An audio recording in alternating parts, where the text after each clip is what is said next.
Hello, welcome to my channel. I am the work wife. My name is Rachel. Happy Tuesday.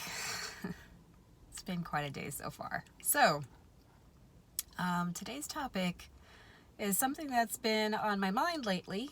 And the topic is guilt. Especially a people pleaser like me. Oh yeah, I said I was going to talk about labels at some point, but I keep forgetting. Talking about when you're a people pleaser and you feel guilty for wanting to leave the job, the toxic job or situation that you're in. You actually feel guilty for doing that because you're afraid of letting people down, friends, family, etc. But before I jump in, I am a workplace career coach, mindset coach, and I have nearly 20 years experience in the workforce at mostly corporate jobs and in the public sector. And the unfortunate common denominator has been toxicity. And I would love to help you with your situation if you or a friend or a family member is going through a situation where day in, day out, your work situation is challenging, upsetting, you feel disrespected, unheard, unseen, and you can't see your way out. I have successfully navigated my way out of many such situations and would love to hear your story. So please email me at theworkwifellc@gmail.com or hit me up on Instagram at _work_wife. So let's jump into feelings of guilt. And I don't know why this has been the theme of the week thus far, where I have thought about a lot of situations lately where I had a boundary that I had to put up, and now I feel guilty about it. And the boundary is how I feel, how I was feeling or how I was being treated. And I said, enough is enough. And then now I'm like, maybe, I let people down. Maybe I was too harsh. Maybe I was too direct.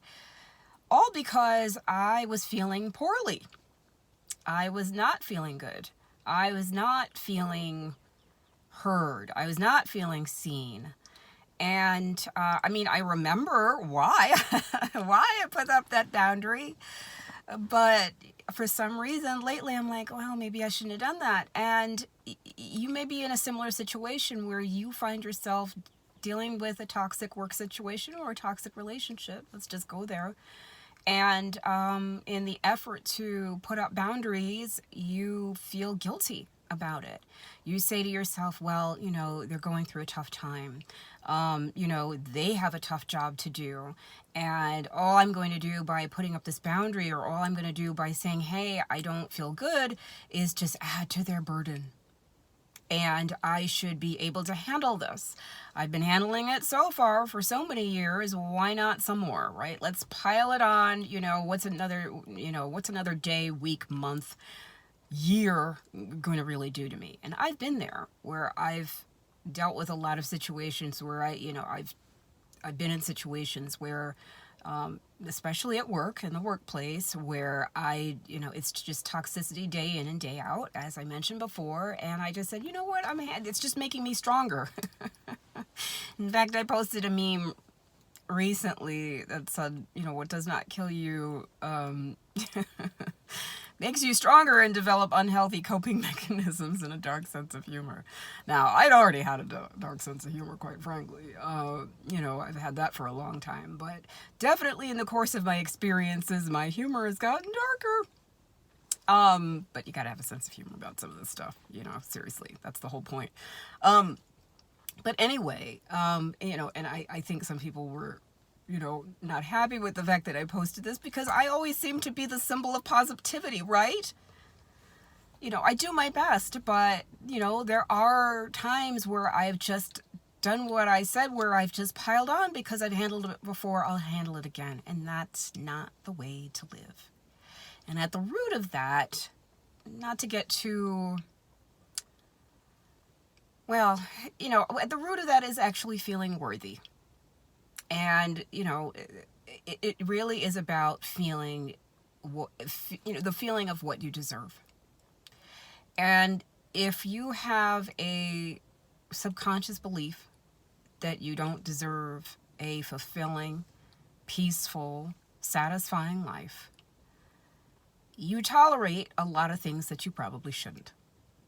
And everybody goes through tough times. I'm not talking about that. I'm talking about where you already know that that toxic relationship with a boss or coworker, or employee, or partner is draining you, draining your energy, energy vampires, they call them. Or, you just can't see a way out. Or maybe you don't have the tools to communicate, to say, I'm feeling poorly.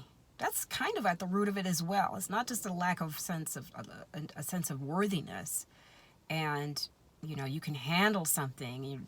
Trying to bolster yourself, saying I can handle it. I've dealt with trauma before. It's also a sense of, do I feel secure enough and safe enough to communicate my needs? And that's what boundaries is all about, is that you feel secure and safe enough to communicate your needs and say, this is not working for me. I know someone recently told me, in terms of putting up boundaries, is that you just tell the person, let's say you've given out favors to someone over and over again, and at some point you just get tired of it because you got something else going on, or you're just tired of it. And I remember that a good friend of mine told me, just say, I don't feel like it. Just tell them I'm not doing it. And say, well, why aren't you doing this favor for me this time? What's going on? And usually me personally always comes up with an excuse, because I feel bad about setting a boundary. I feel guilty about setting a boundary, so I come up with some excuse like, oh, well, I got this, and this. And she said, no, just say I don't want to. I remember when I heard that, I was like, what? I couldn't possibly say that. Well, why not? Why would I feel guilty about saying that I just don't want to do that? Or to know that that's not in my best interest to do that right now? Because somehow I perceive that if I say no, then that means that I'm going to be, the friendship is over, the relationship is over, my career is over because I say no. And maybe in some cases that might be true. But then that means that relationship, that career, that job, whatever it is, wasn't good for you in the first place. Because that boss or coworker or whoever you're working with or whomever you're in a relationship with wants you to be well, wants you to do well. They want you to succeed. They don't want you to suffer. But they're also not mind readers. So it's up to you to do your part and communicate that. A lot of times I think, especially with people pleasers and people who feel guilty about owning up to their own needs, is that they're afraid to say something, but it boils over anyway. And then all of a sudden you're like, I've had enough. And they're like, well, what happened? And that's not fair either.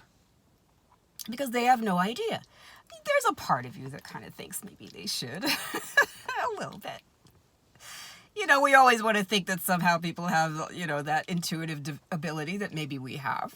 If you have a strong, intuitive, sensitive nature and you can see emotions on other people very easily, I think you somehow extrapolate that other people have those same abilities and they may not. So it's up to you. If you consistently see that they do not notice that you are suffering, you have to communicate that as best you can. And you can't say to yourself, well, I don't know how. You have to try, because otherwise your needs won't be recognized, nor will they be met. So I know this has been a kind of rambling video. I guess maybe because it's more about feelings than practical tips and tactics. But don't feel guilty for, as I said, wanting a fulfilling life. If you're in a job that you feel that you're good at, but you're increasingly suffering because of it, it may be a time to reassess that. And if you feel, well, I can't stop now because I've got all these people relying on me and I'm going to let them down, maybe it's time for a conversation. Maybe it's time for you to communicate that to the people whom you perceive are relying on you and who may actually be relying on you, your income, your ability to provide. And say to them, look, I'm not doing well. And maybe ask for help. And it doesn't necessarily rise to the level of, getting counseling or therapy necessarily, but just having a conversation. And then if they have no idea that you've been suffering, it's going to be eye-opening for them. And maybe they won't exert this perceived pressure on you to continue in a job or a situation that's not to your benefit. So I hope this has helped. I hope this has made sense. But I was inspired to make this video because this is something that I've dealt with, I'm dealing with, and I thought I would share. So if you're having a similar situation, whether it be at a job or outside of a job, I'd be happy to hear your story. I'd be happy to help. If you like this content, feel free to give it a thumbs up. I would love it if you would subscribe. And until next time, stay cool, stay centered, and I will see you in the next video. Bye.